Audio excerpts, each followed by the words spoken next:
ಪ್ರೀತಿಯುಳ್ಳ ದೇವಜನರೇ, ನಿಮ್ಮೆಲ್ಲರಿಗೂ ಬೇಗನೆ ಬರಲಿಕ್ಕಿರುವ ಯೇಸು ಕ್ರಿಸ್ತನ ಉನ್ನತವಾದ ನಾಮದಲ್ಲಿ ವಂದನೆಗಳು.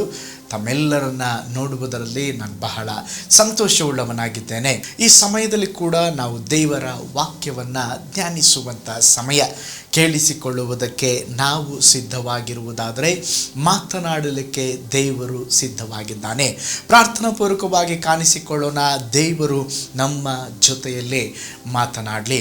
ಈ ದಿನ ನಿಮ್ಮೊಂದಿಗೆ ನಾನು ಮಾತನಾಡಲಿರುವಂಥ ವಿಷಯ ತಪ್ಪಿಸಿಕೊಳ್ಳಬೇಕಾದಂಥ 7 ಭಯಂಕರವಾದಂಥ ಬಲೆಗಳು.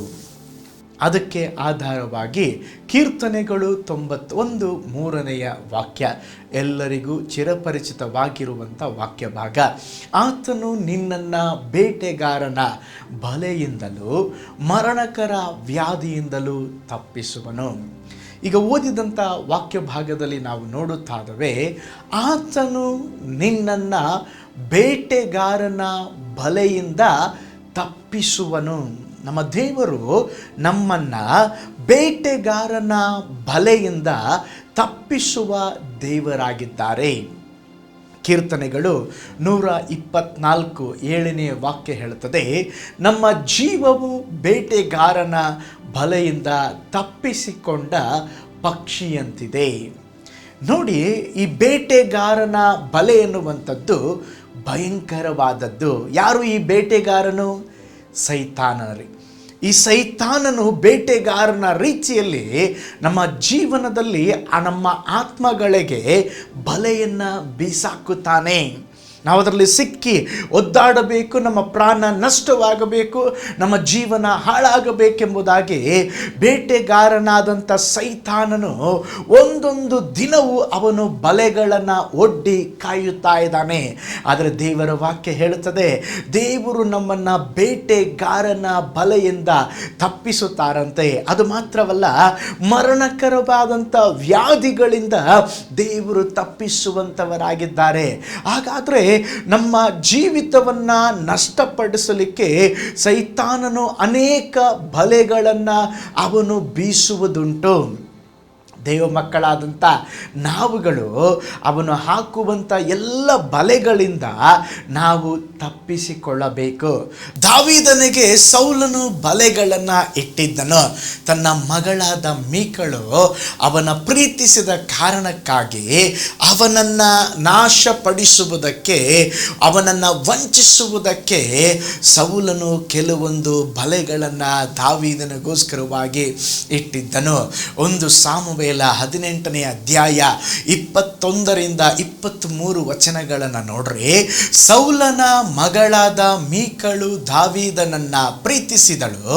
ಇದು ಸೌಲನಿಗೆ ತಿಳಿದಾಗ ಅವನಿಗೆ ಸಂತೋಷವಾಯಿತು. ಸೌಲನು ದಾವೀದನಿಗೆ ಉರುಲಾಗಿರುವಂತೆಯೂ ಅವನನ್ನ ಫಿಲಿಷ್ಟರ ಕೈಗೆ ಸಿಕ್ಕಿ ಬೀಳುವಂತೆಯೂ ಇವಳನ್ನು ಅವನಿಗೆ ಕೊಡುವೆನು ಅಂದುಕೊಂಡು ಅವನಿಗೆ, ನೀನು ನನ್ನ ಅಳಿಯನಾಗುವುದಕ್ಕೆ ಈಗ 2ನೆಯ ಸಂದರ್ಭ ಉಂಟಾಯಿತು ಎಂದು ಹೇಳಿದನು.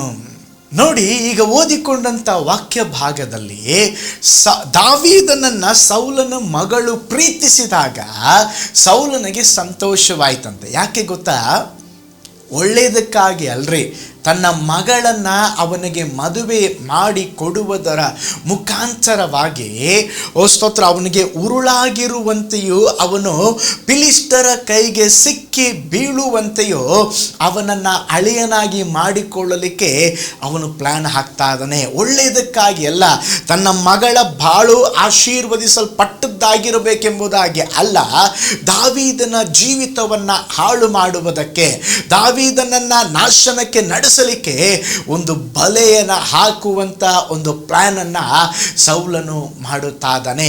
ಪ್ರೀತಿಯುಳ್ಳ ದೇವ ಮಕ್ಕಳೇ, ನಮ್ಮ ಜೀವನದಲ್ಲಿ ಕೂಡ ಹಾಗೆ ನಾವು ಆತ್ಮಿಕವಾಗಿ ಬೆಳೆಯುವಾಗ, ನಾವು ದೇವರೊಂದಿಗೆ ನಡೆಯುವಾಗ ನಮ್ಮನ್ನು ಸಹ ಕುಗ್ಗಿಸುವುದಕ್ಕೆ, ನಮ್ಮ ಜೀವಿತವನ್ನು ಕೂಡ ನಷ್ಟಪಡಿಸುವುದಕ್ಕೆ ಸೈತಾನನು ಅನೇಕ ಬಲೆಗಳನ್ನು ಹಾಕುತ್ತಾನೆ.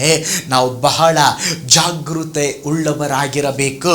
ಸೌಲನು ದಾವೀದನಿಗೆ ಬಲೆ ಇಡಲು ಕಾರಣವೇನು ಗೊತ್ತಾ? ದಾವೀದನ ಮೇಲೆ ಇರುವಂತಹ ಹೊಟ್ಟೆ ಕಿಚ್ಚಿನಿಂದ.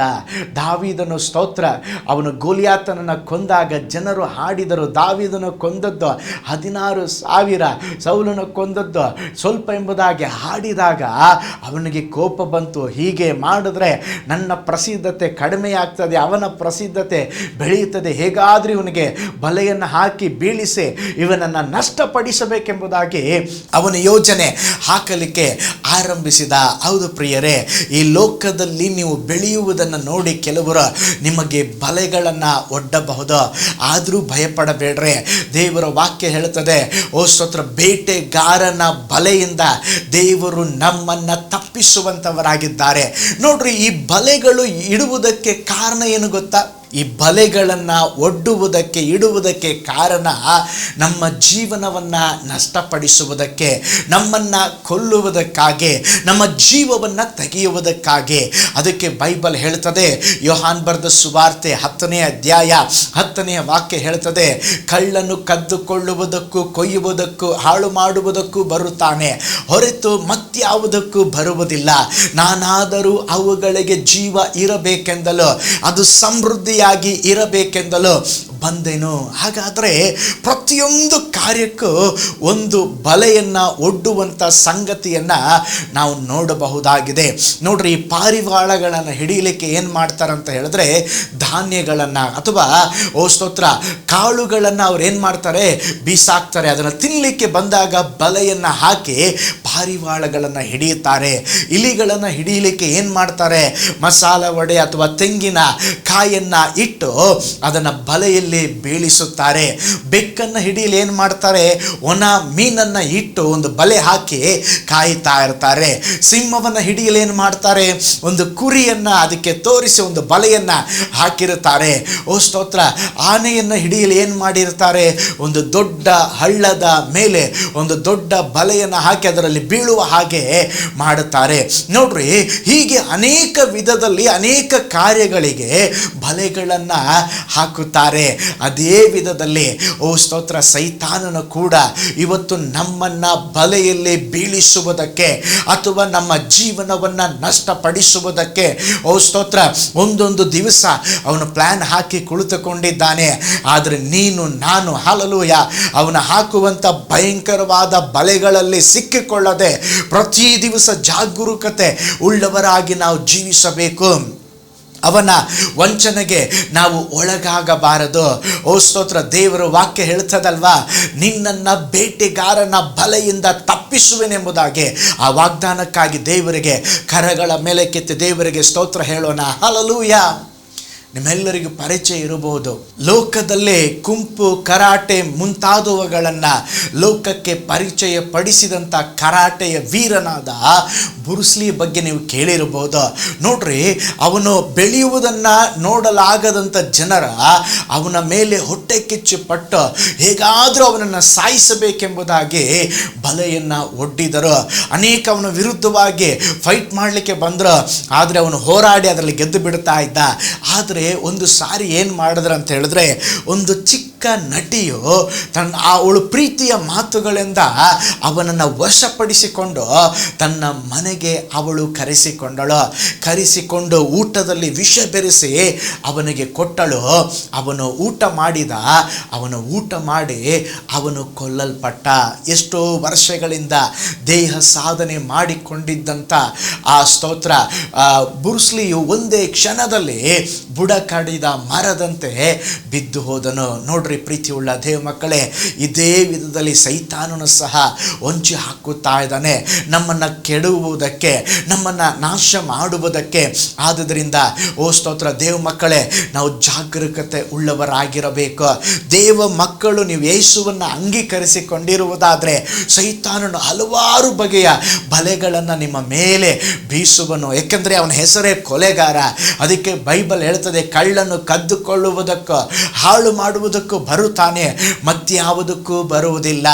ಆದರೆ ದೇವರು ಇವೆಲ್ಲವುಗಳ ಮಧ್ಯದಲ್ಲಿ ನಮ್ಮನ್ನು ತಪ್ಪಿಸಿ ನಡೆಸುವುದಕ್ಕೆ ಬರುತ್ತಾರೆ. ಕೈಗಳೆತ್ತಿ ದೇವರಿಗೆ ಸ್ತೋತ್ರ ಮಾಡೋಣ. ಹಲ್ಲೆಲೂಯಾ.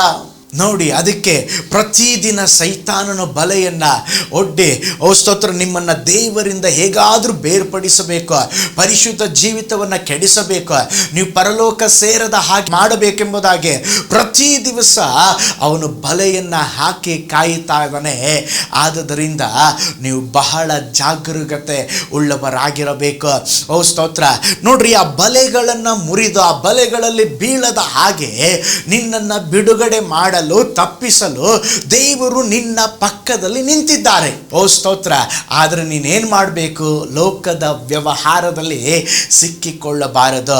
2 ತಿಮೋಥಿ 2ನೇ ಅಧ್ಯಾಯ 4ನೇ ವಾಕ್ಯ ಹೇಳ್ತದೆ, ಯುದ್ಧಕ್ಕೆ ಹೋಗುವ ಸೈನಿಕನು ಲೋಕ ವ್ಯವಹಾರದಲ್ಲಿ ಸಿಕ್ಕಿಕೊಳ್ಳದೆ ತನ್ನನ್ನು ಸೈನ್ಯದಲ್ಲಿ ಸೇರಿಸಿಕೊಂಡವನನ್ನ ಮೆಚ್ಚುವುದಕ್ಕೆ ಪ್ರಯಾಸ ಪಡ್ತಾನೆ. ಅಲ್ಲಿ ನೋಡಿ, ಲೋಕ ವ್ಯವಹಾರದಲ್ಲಿ ಸಿಕ್ಕಿಕೊಳ್ಳಬಾರದು.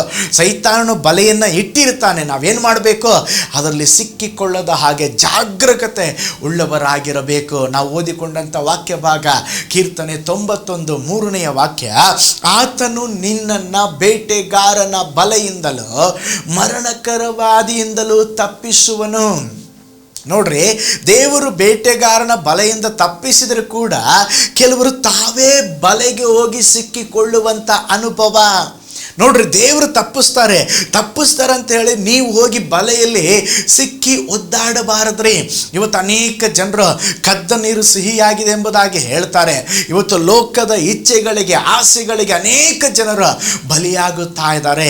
ಸ್ವಲ್ಪ ಸಿಗರೆಟ್, ಸ್ವಲ್ಪ ಹೊಗೆ, ಸ್ತೋತ್ರ, ಸ್ವಲ್ಪ ಧೂಮಪಾನ, ಲೋಕದ ಪ್ರಕಾರವಾಗಿ ನಾವು ಜೀವಿಸೋನೆಂಬುದಾಗಿ ಹೋಗಿ ಸಿಕ್ಕಿ ಆ ಬಲೆಯಲ್ಲಿ ಒದ್ದಾಡುತ್ತಾ ಇದ್ದಾರೆ. ಪಾಪದ ಬಲೆಯಲ್ಲಿ ಬಿದ್ದು ಒದ್ದಾಡುತ್ತಾ ಇದ್ದಾರೆ. ಅದರಿಂದ ಹೊರಗಡೆ ಬರಲಿಕ್ಕೆ ಅವರಿಗೆ ಆಗುತ್ತಾ ಇಲ್ಲ. ಪ್ರೀತಿಯುಳ್ಳ ದೇವ ಮಕ್ಕಳೇ, ಲೋಕದ ಬಲೆಯಲ್ಲಿ ಸಿಕ್ಕಿಕೊಳ್ಳಬೇಡ್ರಿ. ನೋಡ್ರಿ, ಸಂಸೋನನ ಒಳ್ಳೆ ಅಭಿಷಕ್ತನಾದಂಥ ದೇವ ಭಕ್ತ. ಆದರೆ ದೆಲೀಲಳು ಅವನನ್ನು ಏನು ಮಾಡಿದ್ಲು? ಕ್ಷಣ ಮಾತ್ರದಲ್ಲಿ ತನ್ನ ಬಲೆಯಲ್ಲಿ ಸಿಕ್ಕಿ ಹಾಕಿಸಿ ಅವನನ್ನು, ಸ್ತೋತ್ರ, ಅವನ ಜೀವಿತವನ್ನು ನಷ್ಟಪಡಿಸಿ ಬಿಟ್ಟಳು. ಸೊಲೊಮೋನನು, ಅವನು ಒಳ್ಳೆಯ ಜ್ಞಾನವಂತನು, ದೇವರಲ್ಲಿ ಭಯಭಕ್ತಿ ಉಳ್ಳವನು, ದೇವರಿಂದ ಜ್ಞಾನವನ್ನು ಪಡೆದಂಥ ವ್ಯಕ್ತಿ. ಆದರೆ ಅನ್ಯ ಸ್ತ್ರೀಯರು ಅವನನ್ನು ಬಲೆಯಲ್ಲಿ ಸಿಕ್ಕಿಸಿ ದೇವರಿಂದ ದೂರ ಮಾಡಿಬಿಟ್ಟರು. ಪ್ರೀತಿಯುಳ್ಳ ದೇವ ಮಕ್ಕಳೇ, ಪಾಪದ ಬಲೆಯಲ್ಲಿ, ಇಚ್ಛೆಯ ಬಲೆಯಲ್ಲಿ ಸಿಕ್ಕಿಕೊಳ್ಳಬೇಡ್ರಿ. ಸ್ತೋತ್ರ. ದೇವರಿಗೆ ಹೇಳ್ರಿ, ದೇವರೇ, ಪ್ರತಿ ದಿವಸ ಬೆಳಗ್ಗೆ ಏಳುವಾಗ ಪ್ರಾರ್ಥಿಸುವಾಗ ಹೇಳಿ, ಸ್ವಾಮಿ, ನನ್ನ ಸಕಲ ಬಲೆಗಳಿಂದ, ಲೋಕದ ಬಲೆಗಳಿಂದ, ಪಾಪದ ಬಲೆಗಳಿಂದ ನನ್ನನ್ನು ತಪ್ಪಿಸಿ ಕಾಪಾಡ್ರೆಂಬುದಾಗಿ ಹೇಳ್ರಿ. ನಿಶ್ಚಯವಾಗಿ ದೇವರು ನಿಮ್ಮನ್ನ ಕಾಪಾಡುವರು. ನೋಡಿ, ಸೈತಾನನು ನಮ್ಮನ್ನ ನಾಶಪಡಿಸಲಿಕ್ಕೆ ಅನೇಕ ಬಲೆಗಳಿದೆ. ಅದರಲ್ಲಿ 7 ಮುಖ್ಯವಾದ ಬಲೆಗಳು ಉಂಟು. ಅವುಗಳ ಮಧ್ಯದಲ್ಲಿ ನಾವು ಸಿಕ್ಕಿಕೊಳ್ಳಬಾರದು. ಅವುಗಳನ್ನು ಜ್ಞಾನಿಸಿ ಅವುಗಳಿಂದ ಈ ದಿನ ನಾವು ಬಿಡುಗಡೆ ಹೊಂದಿಕೊಳ್ಳೋಣ. ಮೊದಲನೆಯ ಬಲೆ ಯಾವುದಂತ ಹೇಳಿದ್ರೆ, ಐಶ್ವರ್ಯವೆಂಬಂಥ ಬಲೆ. 1 ತಿಮೋಥಿ 6ನೇ ಅಧ್ಯಾಯ 9ನೇ ವಾಕ್ಯವನ್ನು ನೋಡ್ರೆ, ಐಶ್ವರ್ಯವಂತರಾಗಬೇಕೆಂದು ಮನಸ್ಸು ಮಾಡುವವರು ದುಷ್ಪ್ರೇರಣೆ ಎಂಬ ಊರಿನಲ್ಲಿ ಸಿಕ್ಕಿಕೊಂಡು ಬುದ್ಧಿ ವಿರುದ್ಧವಾಗಿಯೂ ಹಾನಿಕರವಾಗಿಯೂ ಇರುವ ಅನೇಕ ಆಶೆಗಳಲ್ಲಿ ಬೀಳುತ್ತಾರೆ. ಈಗ ಓದಿಕೊಂಡಂಥ ವಾಕ್ಯ ಭಾಗದಲ್ಲಿ ನಾವು ನೋಡುತ್ತಾ ಇದ್ದೇವೆ, ಯಾವ ಬಲೆಯಲ್ಲಿ ಸಿಕ್ಕಿಕೊಂಡಿದ್ದಾರೆ? ಐಶ್ವರ್ಯ ಎಂಬಂಥ ಬಲೆಯಲ್ಲಿ ಸಿಕ್ಕಿಕೊಂಡು ಅನೇಕ ವಿಧವಾದ ಹಾನಿಕರವಾದಂಥ ಸಂಗತಿಗಳ ಮಧ್ಯದಲ್ಲಿ ಹಾದು ಹೋಗ್ತಾ ಇದ್ದಾರಂತೆ. ನೋಡ್ರಿ, ಹಣ ನಮಗೆ ಅವಶ್ಯವಾಗಿ ಬೇಕು. ಆದರೆ ಹಣ ಬೇಕು, ಹಣದ ಆಶೆಯ ಬಲೆಯಲ್ಲಿ ಸಿಕ್ಕಿಕೊಳ್ಳಬೇಡ್ರಿ. ಐಶ್ವರ್ಯದ ಕುರಿತು ಎಚ್ಚರಿಕೆಯಿಂದ ಇರಬೇಕು. ಐಶ್ವರ್ಯವಂತರು ಪರಲೋಕ ರಾಜ್ಯದಲ್ಲಿ ಸೇರುವುದಕ್ಕಿಂತ ಒಂಟೆಯು ಸೂಜಿಯ ಕಣ್ಣಿನಲ್ಲಿ ನುಗ್ಗುವುದು ಸುಲಭ ಎಂಬುದಾಗಿ ಯೇಸು ಸ್ವಾಮಿ ಹೇಳಿದ್ದಾರೆ. ಲೂಕನ ಬರೆದ ಸುವಾರ್ತೆ 12ನೇ ಅಧ್ಯಾಯ 15ನೇ ವಾಕ್ಯದಲ್ಲಿ ನೋಡ್ತೇವೆ, ಎಲ್ಲ ಲೋಭಕ್ಕೂ ಎಚ್ಚರಿಕೆಯಾಗಿದ್ದು ನಿಮ್ಮನ್ನ ಕಾಪಾಡಿಕೊಳ್ಳಿರಿ. ಒಬ್ಬನಿಗೆ ಎಷ್ಟು ಆಸ್ತಿ ಇದ್ದರೋ ಅದು ಅವನಿಗೆ ಜೀವಧಾರವಾಗುವುದಿಲ್ಲ.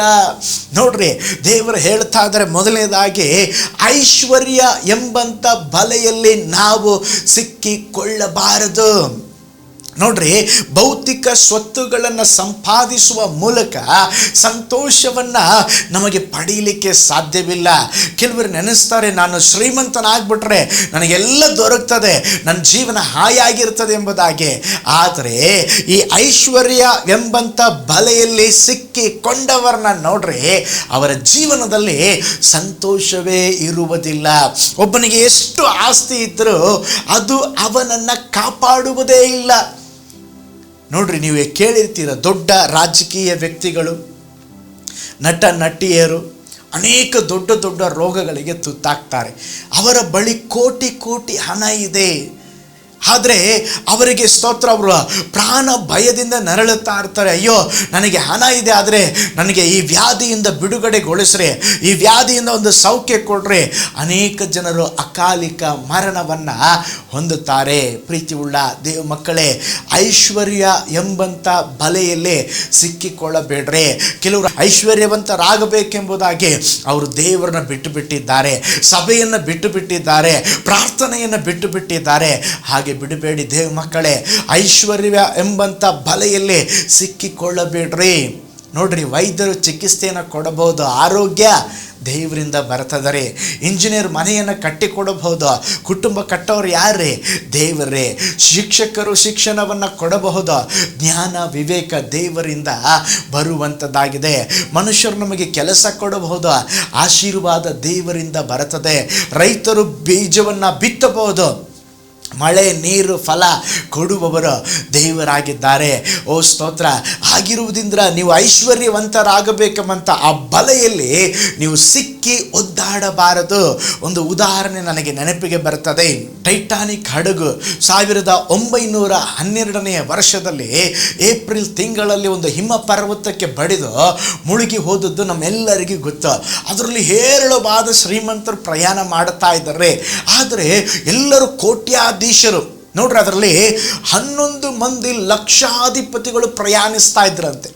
ಸುಮಾರು ಅವರ ಹಣ ಎಷ್ಟೆಂಬುದಾಗಿ ಹೇಳಿದ್ರೆ $200 ಮಿಲಿಯನ್ ಇತ್ತಂತೆ ಅವರಿಗೆ. ನೋಡ್ರಿ, ಅಷ್ಟು ಆಸ್ತಿ ಪಾಸ್ತಿ ಇದ್ದಂಥ ಐಶ್ವರ್ಯವಂತರು ಪ್ರಯಾಣ ಮಾಡುವಾಗ ಆ ಹಡಗು ಹೋಗಿ, ಓ ಸ್ತೋತ್ರ, ಹಿಮದ ಗಡ್ಡೆಗೆ ಹೊಡೆದಾಗ ಹಡಗು ಮುಳುಗಲಿಕ್ಕೆ ಆರಂಭವಾಯಿತು. ಅವರು ಲಾಕರಲ್ಲಿ ಹಣ ಇಟ್ಟಿದ್ರು, ಆ ಲಾಕರಲ್ಲಿ ತಮ್ಮ ಆಸ್ತಿ ಪತ್ರಗಳನ್ನು ಇಟ್ಟಿದ್ರು, ಏನೆಲ್ಲ ಇಟ್ಟಿದ್ರು, ಅದರ ಬಗ್ಗೆ ಅವರು ತಲೆನೇ ಕೆಡಿಸ್ಕೊಳ್ಳಿಲ್ಲ. ಆ ಕೋಟ್ಯಾಧೀಶರ ಜನರಲ್ಲಿ ಒಬ್ಬ ವ್ಯಕ್ತಿ, ಓ ಸ್ತೋತ್ರ, ಅವ್ರು ಏನು ಮಾಡಿದ್ರು ಅಂತ ಹೇಳಿದ್ರೆ $3 ಲಕ್ಷ ಹಣವನ್ನು ಇಟ್ಟಿದ್ರಂತೆ. ಆಭರಣ, ಆಸ್ತಿ, ದಾಖಲೆ ಎಲ್ಲ ಇಳಿದಾಗ ಅವರು ಒಳಗಡೆ ಹೋದ್ರಂತೆ. ಹೋಗಿ ಅದು ಯಾವುದು ತೆಗೆದುಕೊಳ್ಳಲಿಲ್ಲ. ಅವಸರ ತಮ್ಮ ಜೀವವನ್ನು ಕಾಪಾಡುವುದಕ್ಕೆ 3 ಕಿತ್ತಳೆ ಹಣ್ಣನ್ನು ತೆಗೆದುಕೊಂಡು ಬಂದ್ರಂತೆ. ನೋಡ್ರಿ, ಅಷ್ಟು ಐಶ್ವರ್ಯ ಇದ್ದವರು ಕೋಟ್ಯಾಧೀಶನು ಬರುವಾಗ 3 ಕಿತ್ತಳೆ ಹಣ್ಣನ್ನು ತೆಗೆದುಕೊಂಡು ಬಂದ. ಅವರ ಹಣ ಅವರನ್ನು ಕಾಪಾಡಲಿಲ್ಲ. ಹಡಗು ಮುಳುಗಿ ಅಲ್ಲಿದ್ದವರೆಲ್ಲ ತೀರಿ ಹೋದರು. ಪ್ರೀತಿ ಉಳ್ಳ ದೇವ ಮಕ್ಕಳೇ, ಐಶ್ವರ್ಯವೆಂಬಂಥ ಬಲೆಯಲ್ಲಿ ಸಿಕ್ಕಿಕೊಳ್ಳಬೇಡ್ರಿ. ಅದು ಒಂದು ಸಾರಿ ನಮ್ಮನ್ನು ಸಿಕ್ಕಿಸಿದರೆ ಅದರಿಂದ ಹೊರಗಡೆ ಬರಲಿಕ್ಕೆ, ಓ ಸ್ತೋತ್ರ, ನಮಗೆ ಸಾಧ್ಯವಾಗುವುದಿಲ್ಲ. ಐಶ್ವರ್ಯವೆಂಬಂಥ ಬಲೆಯಲ್ಲಿ ಸಿಕ್ಕಿಕೊಳ್ಳಬೇಡ್ರಿ. ಅದಕ್ಕೆ ವಾಕ್ಯ ಹೇಳುತ್ತದೆ, ಹಣದಾಸೆಯು ಸಕಲ ವಿಧವಾದ ಕೆಟ್ಟತನಕ್ಕೆ ಮೂಲವಾಗಿದೆ. ಹಣ ಕೆಟ್ಟದಲ್ಲ, ಹಣದ ಆಸೆ ಕೆಟ್ಟದ್ರೆ. ನೋಡ್ರಿ ಸ್ತೋತ್ರ, ಇಸ್ಕಾರಿ ಯೂದನು ಯೇಸುವನ್ನು ಹಿಡಿದುಕೊಟ್ಟನು. 30 ಬೆಳ್ಳಿ ನಾಣ್ಯ ಸಿಕ್ತ. ಅದು ತಗೊಂಡು ಏನು ಮಾಡ್ದನ್ರಿ? ಹಾಲಿನಲ್ಲಿ ಎಸೆದು ಅವನು ಬೀಸಾಕಿ ನೇಣು ಹಾಕಿಕೊಂಡು ಸತ್ತು ಹೋದ. ಗೆಹಜಿ ಅವನೇನು ಮಾಡ್ತಾ ಇದ್ದಾನೆ? ನಾಮನ ರಥದ ಹಿಂದೆ ಹೋಗಿ ಹಣವನ್ನು, ವಸ್ತ್ರಗಳನ್ನು ತೆಗೆದುಕೊಂಡು ಬಂದ. ನಂತರವಾಗಿ ಎಲಿಷನು, ಓ ಸ್ತೋತ್ರ, ಶಪಿಸಿದನು. ಅವನಿಗೆ ಕುಷ್ಠ ರೋಗ ಉಂಟಾಯಿತು. ಬಿಳಾಮನನ್ನು ನೋಡುತ್ತೇವೆ. ಅವನ ಹಣದ ಆಸೆಯ ನಿಮಿತ್ತವಾಗಿ ದೇವ ಮಕ್ಕಳಿಗೆ ವಿರೋಧವಾಗಿ ಅವನು ಶಪಿಸುವುದಕ್ಕೆ ಕರ್ಕೊಂಡು ಬಂದರು. ಆದರೆ ದೇವರು ಅದನ್ನು ಆಶೀರ್ವಾದವಾಗಿ ಮಾರ್ಪಡಿಸಿದರು. ಪ್ರೀತಿ ಉಳ್ಳ ದೇವ ಮಕ್ಕಳೇ, ಐಶ್ವರ್ಯವೆಂಬಂಥ ಆ ಬಲೆಯಲ್ಲಿ ನಾವು ಸಿಕ್ಕಿಕೊಳ್ಳಬಾರದು. ನೋಡ್ರಿ, ಕೆಲವರು ಹಣದ ಆಸೆಯಿಂದ ಹೊರದೇಶಕ್ಕೆ ಹೋಗಿ, ಓ ಸ್ತೋತ್ರ, ಗಂಡ ಹೆಂಡತಿಯನ್ನು, ಹೆಂಡತಿ ಗಂಡನನ್ನು ಬಿಟ್ಟು ದೂರವಾಗಿ ಹೋಗಿ ಜೀವಿಸ್ತಾರೆ. ಆದರೆ ಸೈತಾನನು ಅವರನ್ನು ಪಾಪಕ್ಕೆ ಪ್ರೇರೇಪಿಸಿ ತಿರುಗಿ ಬರುವಾಗ ಅನೇಕ ಕುಟುಂಬಗಳು ಒಡೆಯಲ್ಪಟ್ಟಿರುವುದನ್ನು ನಾವು ಕಾಣುತ್ತೇವೆ. ಸ್ತೋತ್ರ, ಹಲ್ಲೆಲೂಯ. ಅವರು ದುಡಿಯುವಂಥದ್ದು ಯಾಕೆ? ಕುಟುಂಬ ಚೆನ್ನಾಗಿರಬೇಕು, ಮಕ್ಕಳು ಚೆನ್ನಾಗಿರಬೇಕು. ಆದರೆ ಅದೇ ಚೆನ್ನಾಗಿಲ್ಲ ಎಂಬುದಾಗಿ ಹೇಳಿದ್ರೆ, ಓ ಸ್ತೋತ್ರ, ನಾವು ದುಡಿಬೇಕು, ಐಶ್ವರ್ಯವಂತನಾಗಬೇಕೆಂಬಂತ ಆ ಬಲೆಯಲ್ಲಿ ಸಿಕ್ಕಿ ಒದ್ದಾಡುತ್ತಾ ಇದ್ದಾರೆ. ಪ್ರೀತಿಯುಳ್ಳ ದೇವ ಮಕ್ಕಳೇ, ಐಶ್ವರ್ಯವೆಂಬಂತ ಆ ಬಲೆಯಲ್ಲಿ ನಾವು ಸಿಕ್ಕಿ ಬೀಳುವುದು ಬೇಡ. ಮೊದಲು ದೇವರ ರಾಜ್ಯವನ್ನ, ನೀತಿಯನ್ನ ಹುಡುಕೋಣ. ದೇವರು ನಮಗೆ ಸಹಾಯ ಮಾಡಲಿ. ಎರಡನೇದಾಗಿ, ವಿಗ್ರಹ ಆರಾಧನೆ ಎಂಬ ಬಲೆಯಲ್ಲಿ ಸಿಕ್ಕಿಕೊಳ್ಳಬೇಡ್ರಿ. ವಿಮೋಚನೆ ಕಾಂಡ 23ನೇ ವಾಕ್ಯ ಹೇಳ್ತದೆ, ನೀವು ಅವರ ದೇವತೆಗಳನ್ನು ಪೂಜಿಸಿದರೆ ಆ ಪೂಜೆಯು ನಿಮಗೆ ಉರುಲಾಗುವುದು. ವಿಮೋಚನೆ ಕಾಂಡ 20ನೇ ಅಧ್ಯಾಯ 4-5ನೇ ವಾಕ್ಯ ಹೇಳ್ತದೆ, ಆಕಾಶದಲ್ಲಾಗಲಿ ಭೂಮಿಯಲ್ಲಾಗಲಿ ಭೂಮಿಯ ಕೆಳಾಂಗನ ನೀರಿನಲ್ಲಾಗಲಿ ಇರುವ ಯಾವುದರ ರೂಪವನ್ನು ಮಾಡಿಕೊಳ್ಳಬಾರದು, ಅದಕ್ಕೆ ಅಡ್ಡ ಬೀಳಲು ಬಾರದು. ವಿಗ್ರಹ ಆರಾಧನೆ ಎಂಬಂಥ ಬಲೆಯಲ್ಲಿ ಸಿಕ್ಕಿಕೊಳ್ಳಬೇಡ್ರಿ. ಪಾಸ್ಟರ್, ನಾನು ಯಾವ ಫೋಟೋವನ್ನು ಪೂಜಿಸೋದಿಲ್ಲ, ಯೇಸುವಿನ ಫೋಟೋವನ್ನು ಮಾತ್ರ ಪೂಜಿಸ್ತೇನೆ. ಅದು ಸಹ ವಿಗ್ರಹ ಆರಾಧನೆ. ಯೇಸು ಸ್ವಾಮಿ ಯಾವುದೇ ರೂಪವನ್ನು ಈ ಲೋಕದಲ್ಲಿ ಬಿಟ್ಟು ಹೋಗಿಲ್ರೆ. ಯೇಸು ಸ್ವಾಮಿ ಹೀಗಿದ್ದಾರೆ ಎಂಬುದಾಗಿ ಹೇಳುವುದಕ್ಕೆ ಯಾವುದೇ ಒಂದು ಚಿಕ್ಕ ಆಧಾರವೂ ಇಲ್ಲ. ಯಾಕೆ ಗೊತ್ತಾ? ಯೇಸು ಸ್ವಾಮಿಗೆ ಗೊತ್ತು, ಆ ಥರ ಇದ್ರೆ ಯೇಸುವನ್ನ ಸ್ತೋತ್ರ ವಿಗ್ರಹ ಆರಾಧನೆಯಾಗಿ ಆರಾಧಿಸ್ತಾರೆ ಎಂಬುದಾಗಿ.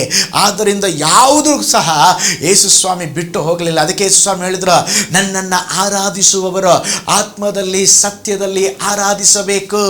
ವಿಗ್ರಹ ಆರಾಧನೆ ಎಂಬಂತ ಬಲೆಯಲ್ಲಿ ಸಿಕ್ಕಿಕೊಳ್ಳಬೇಡ ದೈವ ಮಗುವೆ.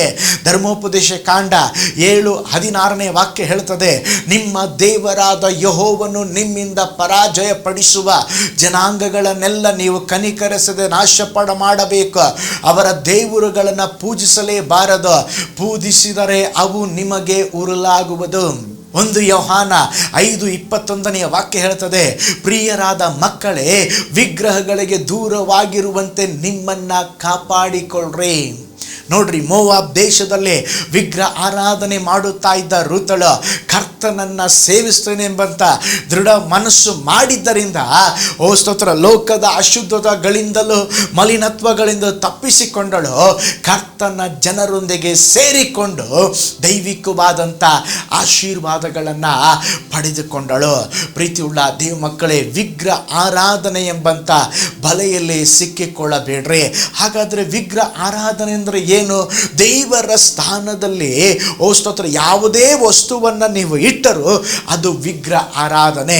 ದೇವರಿಗಿಂತ ಹೆಚ್ಚಾಗಿ ನಿನ್ನ ಹೆಂಡತಿಯನ್ನ, ನಿನ್ನ ಮಕ್ಕಳನ್ನ, ನಿನ್ನ ಕೆಲಸವನ್ನ ಓ ಸ್ತೋತ್ರ ನೀನು ಪ್ರೀತಿಸುವುದಾದ್ರೆ ಅದು ವಿಗ್ರಹ ಆರಾಧನೆ.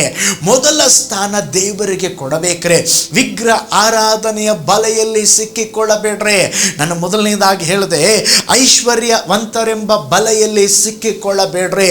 ಸೈತಾನನು ಉಪಯೋಗಿಸುವಂತ ಒಂದು ಬಲು ದೊಡ್ಡ ಟೂಲ್ ಅದಾಗಿದೆ. ಎರಡನೇದಾಗಿ ವಿಗ್ರಹ ಆರಾಧನೆಯ ಬಲೆಯಲ್ಲಿ ಸಿಕ್ಕಿಕೊಳ್ಳಬೇಡ್ರಿ. ಮೂರನೇದಾಗಿ ಇಚ್ಛೆ ಎನ್ನುವ ಬಲೆ. ಇಚ್ಛೆ ಎನ್ನುವ ಬಲೆ. ನೋಡ್ರಿ, ಮನುಷ್ಯನ ಶರೀರದಲ್ಲಿ ಇಚ್ಛೆಗಳು, ಬಯಕೆಗಳು ಉಂಟಾಗ್ತದೆ. ಜ್ಞಾನೋಕ್ತಿಗಳು 7ನೇ ಅಧ್ಯಾಯ 22-23ನೇ ವಾಕ್ಯವನ್ನು ನೋಡ್ರಿ. ಹೋರಿಯು ವಧ್ಯಸ್ಥಾನಕ್ಕೆ ಹೋಗುವ ಹಾಗೂ ಬೇಡಿ ಬಿದ್ದಿರುವ ಮೂರ್ಖನು ದಂಡನೆಗೆ ನಡೆಯುವಂತೆಯೋ, ಪಕ್ಷಿಯು ಬಲೆಯ ಕಡೆಗೆ ಓಡುವ ಮೇರೆಗೂ ಅವನು ತನ್ನ ಪ್ರಾಣಾಪಾಯವನ್ನು ತಿಳಿಯದೆ ಬಾಣವು ತನ್ನ ಕಳಿಜವನ್ನು ತಿವಿಯುವ ಹಾಗೆ ತಟ್ಟನೆ ಅವಳ ಹಿಂದೆ ಹೋಗುತ್ತಾನೆ. ಜ್ಞಾನೋಕ್ತಿ 7ನೇ ಅಧ್ಯಾಯ 7 ಮತ್ತು 8ನೇ ವಾಕ್ಯವನ್ನು ನೋಡ್ರಿ. ಅಲ್ಪ ಬುದ್ಧಿಯುಳ್ಳ ಅನೇಕ ಯುವಕರು ಕಾಣಿಸಿದರು. ಅವರಲ್ಲಿ ಜ್ಞಾನಹೀನನಾದ ಒಬ್ಬ ಯೌವನಸ್ಥನು ಸಂಜೆಯ ಮೊಬ್ಬಿನಲ್ಲಿ ಮಧ್ಯರಾತ್ರಿಯ ಅಂಧಕಾರದಲ್ಲಿ ಅವಳ ಮನೆಯ ಮೂಲೆಯ ಹತ್ತಿರ ಬೀದಿಯಲ್ಲಿ ಹಾದು ಹೋಗುತ್ತಾ ಅವಳ ಮನೆಯ ಕಡೆಗೆ ತಿರುಗುವುದನ್ನು ಕಂಡೆನು. ನೋಡ್ರಿ, ಈಗ ಓದಿದಂಥ ವಾಕ್ಯ ಭಾಗ, ಒಬ್ಬ ಯೌವನಸ್ಥನು, ಓ ಸ್ತೋತ್ರ, ಒಬ್ಬ ವ್ಯಭಿಚಾರಿಯ ಸ್ತ್ರೀ ಬಳಿಯಲ್ಲಿ ಹೋಗುತ್ತಾ ಇದ್ದಾನೆ, ವೇಶ್ಯೆಯ ಬಳಿಯಲ್ಲಿ ಅವನು ಹೋಗುತ್ತಾ ಇದ್ದಾನೆ, ಇಚ್ಛೆಯ ಬಲೆಯಲ್ಲಿ ಸಿಕ್ಕಿ ಒದ್ದಾಡುತ್ತಾ ಅವನು ಹೋಗುತ್ತಾ ಇದ್ದಾನೆ. ಆದರೆ ದೇವರ ವಾಕ್ಯ ನಮಗೆ ಎಚ್ಚರಿಸ್ತದೆ. ಜ್ಞಾನೋಕ್ತಿ 7ನೇ ಅಧ್ಯಾಯ 25ರಿಂದ 27ನೇ ವಾಕ್ಯವನ್ನು ನೋಡ್ರಿ. ನಿನ್ನ ಹೃದಯವು ಅವಳ ನಡತೆಯ ಕಡೆಗೆ ತಿರುಗದಿರಲಿ, ತಪ್ಪಿ ಹೋಗಿ ಅವಳ ಮಾರ್ಗದಲ್ಲಿ ನಡೆಯಬೇಡ. ಅವಳಿಂದ ಗಾಯಪಟ್ಟು ಬಿದ್ದವರು ಬಹುಮಂದಿ, ಹತರಾದವರು ಲೆಕ್ಕವೇ ಇಲ್ಲ. ಅವಳ ಮನೆಯು ಪಾತಾಳದ ದಾರಿ, ಅದು ಮೃತ್ಯುವಿನ ಅಂತಃಪುರಕ್ಕೆ ಇಳಿದು ಹೋಗ್ತದೆ. ನೋಡಿ, ಎಲ್ಲ ವಾಕ್ಯಗಳು ಹೇಳ್ತದೆ, ಇಚ್ಛೆ ಎನ್ನುವ ಬಲೆಗೆ ನೀನು ಬೀಳಬೇಡ. ಆ ಇಚ್ಛೆ ಎನ್ನುವ ಬಲೆ ನಿನ್ನನ್ನು ಪಾತಾಳಕ್ಕೆ ಕರೆದುಕೊಂಡು ಹೋಗ್ತದೆ, ನಿನ್ನನ್ನು ನರಕಕ್ಕೆ ಕರೆದುಕೊಂಡು ಹೋಗ್ತದೆ. ಅದು ನಿನ್ನ ಜೀವಿತವನ್ನು ನಾಶ ಮಾಡ್ತದೆ. ಇವತ್ತು ನೋಡ್ರಿ, ಅನೇಕರು ಓ ಸ್ತೋತ್ರ ತಮ್ಮ ಕಣ್ಣುಗಳಿಗೆ ಕಾವಲಿಡುವುದಿಲ್ಲ. ಟಿವಿಯ ಮುಂದೆ ಕುಳಿತುಕೊಂಡು ಓ ಸ್ತೋತ್ರ ಇಚ್ಛೆಗೆ ಒಳಗಾಗಿ ಅನೇಕ ಸಂಗತಿಗಳನ್ನು ನೋಡುತ್ತಾರೆ. ಕಂಪ್ಯೂಟರ್, ಇಂಟರ್ನೆಟ್ಗಳಲ್ಲಿ ಓ ಸ್ತೋತ್ರ ದೇವರಿಗೆ ಇಷ್ಟವಿಲ್ಲದ ಸಂಗತಿಗಳನ್ನು ನೋಡುತ್ತಾರೆ. ಅನೇಕ ವಿಶ್ವಾಸಿಗಳು ಈ ರೀತಿಯ ಇಚ್ಛೆ ಎನ್ನುವ ಬಲೆಯಲ್ಲಿ ಬಿದ್ದು ಹೋಗುತ್ತಾರೆ. ಪರಿಶುದ್ಧತೆಯನ್ನು ಕಳೆದುಕೊಂಡು ಓ ಸ್ತೋತ್ರ ನಡೆದಾಡುವ ಹೆಣಗಳಾಗಿ ಪ್ರಾರ್ಥಿಸಲಾಗದೆ ಪರಿತಪಿಸುತ್ತಾರೆ. ಅದಕ್ಕೆ ಯೇಸು ಸ್ವಾಮಿ ಹೇಳಿದರು, ಪರ ಸ್ತ್ರೀಯನ್ನು ನೋಡಿ ಮೋಹಿಸುವ ಪ್ರತಿಯೊಬ್ಬನು ಆಕೆಯೊಂದಿಗೆ ವ್ಯಭಿಚಾರ ಮಾಡಿದವನಾಗುತ್ತಾನೆ. ಪ್ರೀತಿಯುಳ್ಳ ದೇವ ಮಕ್ಕಳೇ, ಇಚ್ಛೆ ಎನ್ನುವ ಬಲೆಯಲ್ಲಿ ಸಿಕ್ಕಿ ಒದ್ದಾಡಬೇಡ್ರಿ. ಆ ಬಲೆಯಿಂದ ಹೊರಗಡೆ ಬಂದ್ರೆ, ಆ ಬಲೆಯಲ್ಲಿ ದೇವರೇ ನನ್ನನ್ನು ಸಿಕ್ಕಿಕೊಳ್ಳದ ಹಾಗೆ ನನ್ನನ್ನು ಕಾಪಾಡ್ರಿ ಎಂಬುದಾಗಿ ಪ್ರಾರ್ಥನೆ ಮಾಡ್ರಿ. 4ನೇದಾಗಿ, ವ್ಯರ್ಥ ಮಾತುಗಳೆಂಬ ಬಲೆಯಿಂದ ನೀವು ಹೊರಗಡೆ ಬರಬೇಕು. ಜ್ಞಾನೋಕ್ತಿಗಳು 18:7ನೇ ವಾಕ್ಯ ಹೇಳ್ತದೆ, ಜ್ಞಾನಹೀನನಿಗೆ ಬಾಯಿ ನಾಶ. ಜ್ಞಾನೋಕ್ತಿಗಳು 12:13 ಹೇಳ್ತದೆ, ದುಷ್ಟನ ತುಟಿಗಳ ದೋಷದಿಂದ ಬೋನಿಗೆ ಬೀಳುವೆನು. ವ್ಯರ್ಥ ಮಾತುಗಳೆಂಬ ಬಲೆ, ಅನೇಕ ವ್ಯರ್ಥ ಮಾತುಗಳೆಂಬ ಬಲೆಯಲ್ಲಿ ಬಿದ್ದಿದ್ದಾರೆ.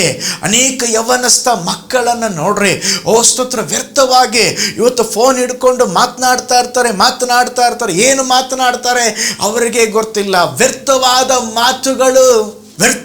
ಮಾತುಗಳ ಎಂಬಂಥ ಬಲೆಯಲ್ಲಿ ಸಿಕ್ಕಿ ಒದ್ದಾಡುತ್ತಾ ಇದ್ದಾರೆ. ಇನ್ನು ಪ್ರಾಯಕ್ಕೆ ಬರದ ಇನ್ನು ಅನೇಕ ಯೌವನಸ್ಥ ಓ ಸ್ತೋತ್ರ ಮಕ್ಕಳನ್ನು ನೋಡುವುದಾದರೆ ಅವರ ಜೀವನದಲ್ಲಿ ದಾರಿ ತಪ್ಪಿ ಹೋಗುತ್ತಿದ್ದಾರೆ. ಕೆಲವರೆಲ್ಲ ಪ್ರಾರ್ಥನೆ ರಿಕ್ವೆಸ್ಟನ್ನು ಕಳಿಸ್ತಾರೆ, ಕೆಲವು ವಿಚಿತ್ರ ಪ್ರಾರ್ಥನೆ ರಿಕ್ವೆಸ್ಟ್ ಇರ್ತದೆ. ಇನ್ನು ಪ್ರಾಯಕ್ಕೆ ಬಾರದಂಥ ಒಂದು 14 ವರ್ಷದ ಒಬ್ಬ ಚಿಕ್ಕ ಹುಡುಗಿ, ಪಾಸ್ಟರ್ ನನಗಾಗಿ ಪ್ರೇಯರ್ ಮಾಡ್ರಿ, ನಾನು ಪ್ರೀತಿಸುವಂಥ ಹುಡುಗ ನನ್ನ ಬಳಿಯಲ್ಲಿ ಮಾತನಾಡ್ತಾ ಇಲ್ಲ, ಅವನು ನನ್ನ ಬಳಿಯಲ್ಲಿ ಮಾತನಾಡಬೇಕು. ನೋಡ್ರಿ, 14 ವಯಸ್ಸು. ವ್ಯರ್ಥ ಮಾತುಗಳೆಂಬಂಥ ಬಲೆಯಲ್ಲಿ ಇವತ್ತು ಅನೇಕ ಜನರು ಸಿಕ್ಕಿ ಒದ್ದಾಡುತ್ತಾ ಇದ್ದಾರೆ. ದೇವ ಮಗುವೆ, ನೀನು ಜಾಗೃತ ಉಳ್ಳವನಾಗಿರೋ. ಓ ಸ್ತೋತ್ರ. ಅದಕ್ಕೆ ದಾವಿದ ಹೀಗೆ ಪ್ರಾರ್ಥನೆ ಮಾಡಿದ, ದೇವರೇ ನನ್ನ ಬಾಯಿಗೆ ಕಾವಲಿರಿಸು. ಯಾಕೆ ಗೊತ್ತಾ? ದೇವರೇ, ನನ್ನಿಂದ ವ್ಯರ್ಥ ಮಾತು ಬರಬಾರ್ದು, ಕೆಟ್ಟ ಮಾತು ಬರಬಾರ್ದು, ದೂಷಣೆಯ ಮಾತು ಬರಬಾರ್ದು. ದೇವರೇ, ನನ್ನನ್ನು ಕಾಪಾಡೆಂಬುದಾಗಿ ಪ್ರಾರ್ಥನೆ ಮಾಡ್ತಾ ಇದ್ದಾನೆ.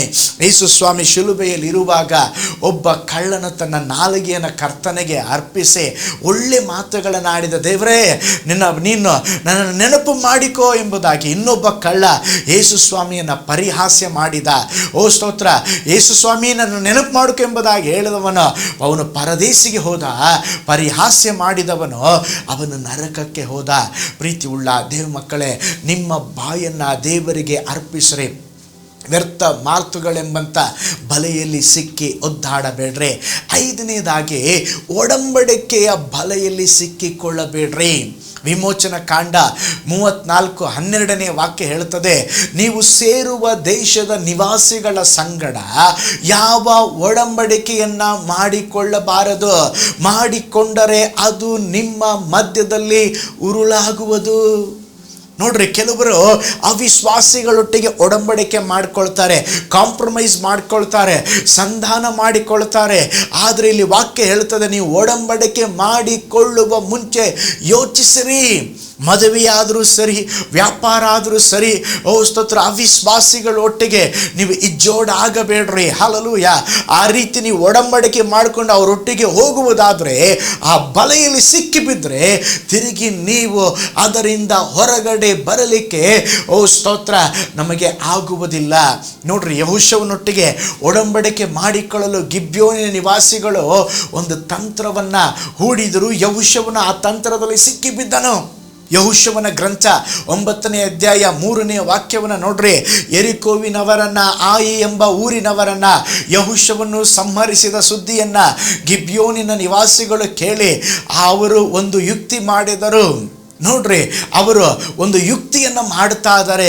ಏನಂತ ಹೇಳಿದ್ರೆ, ಅವರನ್ನು ಸಹ ಅವರು ನಾಶ ಮಾಡಬೇಕಾಗಿತ್ತು. ಬೇರೆ ಊರಿನಿಂದ ಬಂದ ಹಾಗೆ ನಮ್ಮನ್ನು ನಾಶ ಮಾಡಬೇಡ್ರಿ ಎಂಬುದಾಗಿ ಹೇಳಿ ಯುಕ್ತಿ ಮಾಡಿ ಸೇರಿಕೊಂಡ್ರು. ಅದೇ ಮುಂದೊಂದು ದಿನ ಇಸ್ರಾಯೇಲ್ ಜನಕ್ಕೆ ಅವರೇ ಬದ್ಧ ವೈರಿಗಳಾದರು. ಅದಕ್ಕೆ ದೇವರ ವಾಕ್ಯ ಹೇಳ್ತದೆ, ಕ್ರಿಸ್ತ ನಂಬಿಕೆ ಇಲ್ಲದವರೊಂದಿಗೆ ಸೇರಿ ಇಜ್ಜೋಡಾಗಬೇಡ್ರಿ.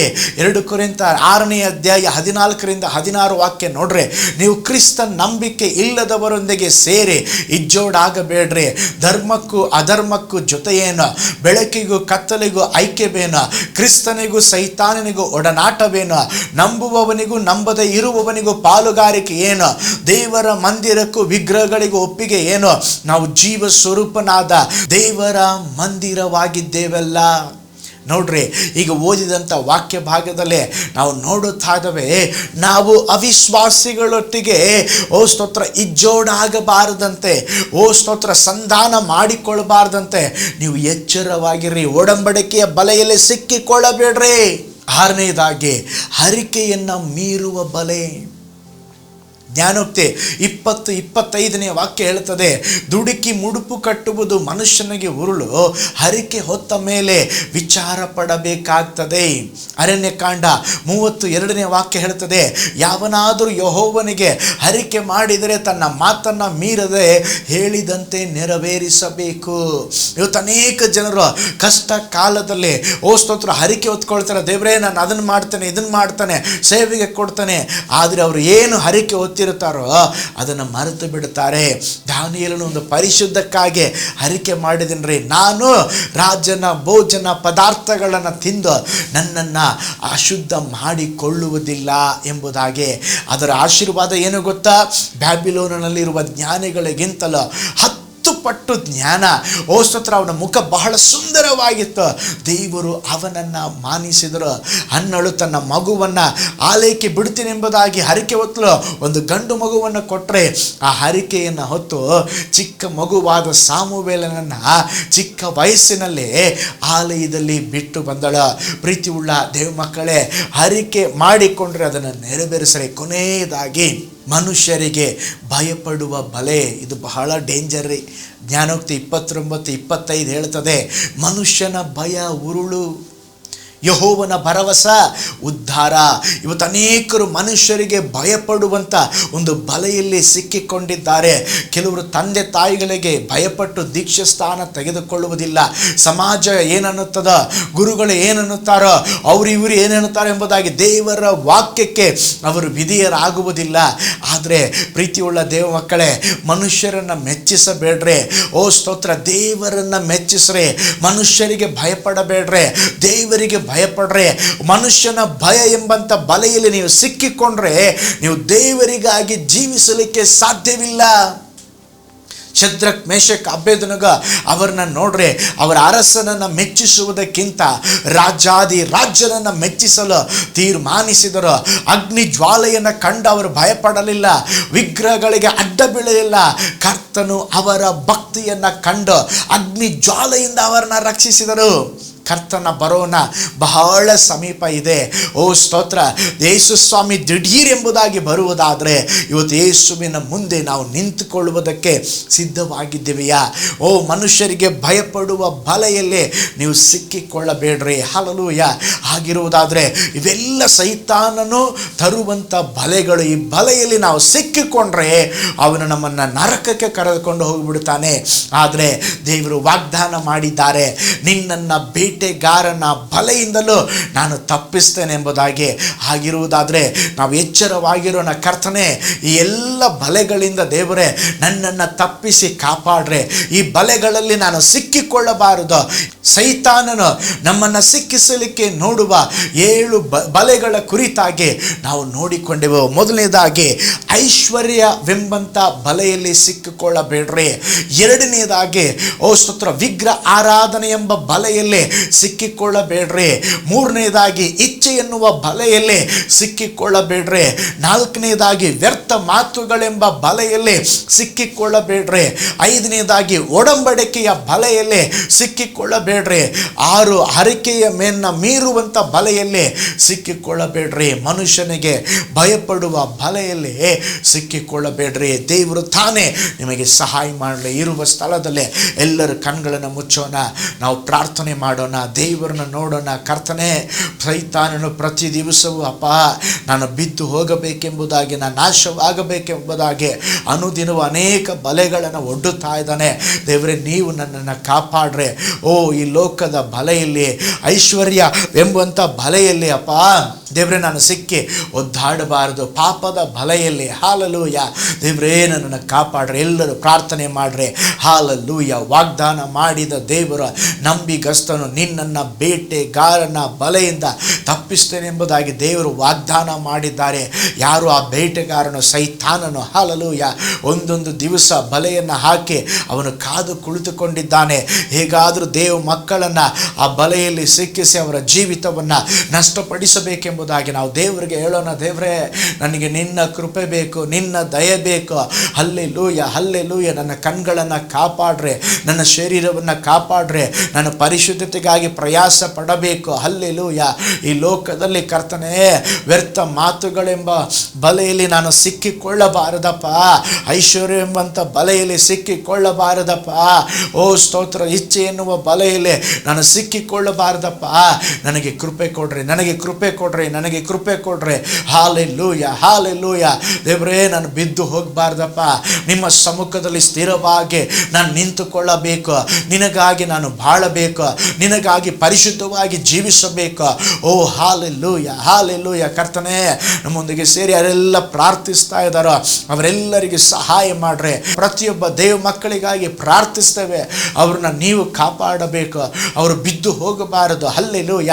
ದೇವರೇ, ನೀವು ಅವರಿಗೆ ಬೇಕಾದ ಕೃಪೆಯನ್ನು ದಯೆಯನ್ನು ಕೊಟ್ಟು ಇನ್ನೂ ಆತ್ಮಿಕವಾಗಿ ಬೆಳೆಯಲಿಕ್ಕೆ ಕೃಪೆ ಕೊಡ್ರಿ. ಸೈತಾನನು ತಂದು ಹಾಕುವ ಒಡ್ಡುವ ಸಕಲ ಬಲೆಗಳಿಂದ ನಿನ್ನ ಜನರನ್ನು ಬಿಡಿಸಿ ಕಾಪಾಡ್ರಿ. ವಿಶೇಷವಾಗಿ ಈ ವಾರವೆಲ್ಲ ಕಣ್ಮನೆಯ ಹಾಗೆ ಕಾಪಾಡ್ರಿ. ದೇವರೇ, ರೋಗದ ಬಲೆಗಳಿಂದ, ಕರ್ತನೇ ಸ್ತೋತ್ರ, ಸಾಲದ ಬಲೆಗಳಿಂದ, ದೇವರೇ ಸ್ತೋತ್ರ, ಮೋಸದ ಬಲೆಗಳಿಂದ ನಿನ್ನ ಜನರನ್ನು ತಪ್ಪಿಸಿ ಕಾಪಾಡ್ರಿ. ಕರ್ತನೆ, ಎಲ್ಲದಕ್ಕಿಂತ ಹೆಚ್ಚಾಗಿ ಒಂದೊಂದು ದಿವಸ ನಿನ್ನ ಕೃಪೆ, ನಿನ್ನ ದಯೆ, ನಿನ್ನ ಜನರನ್ನು ಆಳ್ವಿಕೆ ಮಾಡಬೇಕೆಂಬುದಾಗಿ ನಾವು ಪ್ರಾರ್ಥಿಸ್ತೇವೆ ರಾಜ. ಕರ್ತನೆ, ನಮ್ಮ ಪ್ರಾರ್ಥನೆ ಕೇಳಿದ್ದಕ್ಕೆ ಸ್ತೋತ್ರ. ನಿನ್ನ ಜನರನ್ನ ಬ್ಲೆಸ್ ಮಾಡಿದ್ದಕ್ಕಾಗಿ ಸ್ತೋತ್ರ.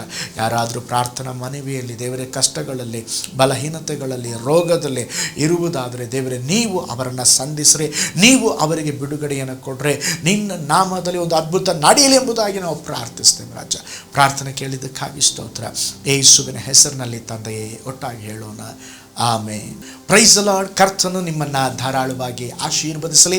ನಿಮಗಾಗಿ, ನಿಮ್ಮ ಕುಟುಂಬಕ್ಕಾಗಿ ಪ್ರಾರ್ಥಿಸ್ತಾನೆ. ನಾನು ನಿಮ್ಮ ಪ್ರೀತಿಯ ಸಹೋದರ Paul Joy. God bless you all.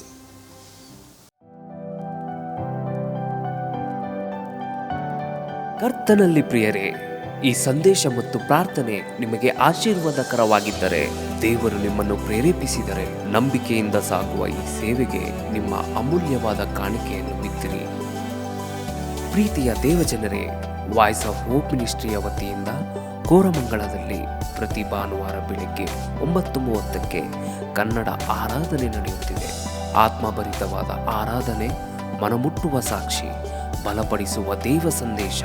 ಬನ್ನಿ, ನಮ್ಮೊಂದಿಗೆ ಭಾಗಿಯಾಗಿ ಕರ್ತನನ್ನು ಆರಾಧಿಸಿರಿ. ನೂತನ ತಿಂಗಳ ಆಶೀರ್ವಾದ ಕೂಟ ಪ್ರತಿ ತಿಂಗಳು ಮೊದಲ ದಿನ ಸಂಜೆ 7 ಗಂಟೆಗೆ. ಪ್ರತಿ ತಿಂಗಳು 2ನೇ ಶನಿವಾರ ಬಿಡುಗಡೆ ಉಪವಾಸ ಪ್ರಾರ್ಥನೆ ಕೂಟ ಬೆಳಿಗ್ಗೆ 10:30ಕ್ಕೆ. ನಿಮಗಾಗಿ ಪ್ರಾರ್ಥಿಸಬೇಕೆ? ನಿಮಗೆ ಯಾವುದಾದರೂ ಪ್ರಾರ್ಥನೆ ಮನವಿಗಳು ಇರುವುದಾದರೆ ಕೆಳಗಿನ ನಂಬರಿಗೆ ಕರೆ ಮಾಡಿ ಅಥವಾ ವಾಟ್ಸಪ್ ಮಾಡಿ. ಈ ಆತ್ಮಿಕ ಸಂದೇಶಗಳು ನಿಮಗೆ ಆಶೀರ್ವಾದಕರವಾಗಿದ್ದರೆ ಲೈಕ್ ಮಾಡಿರಿ. ಇಂಥ ಅದ್ಭುತ ಸಂದೇಶ ಪ್ರತಿದಿನ ನೋಡಲು ಬಯಸುವುದಾದರೆ ಸಬ್ಸ್ಕ್ರೈಬ್ ಮಾಡಿ ಹಾಗೂ ಇತರರೊಂದಿಗೆ ಶೇರ್ ಮಾಡಿರಿ. ಕರ್ತನು ನಿಮ್ಮನ್ನು, ನಿಮ್ಮ ಕುಟುಂಬವನ್ನು ಆಶೀರ್ವದಿಸಲಿ.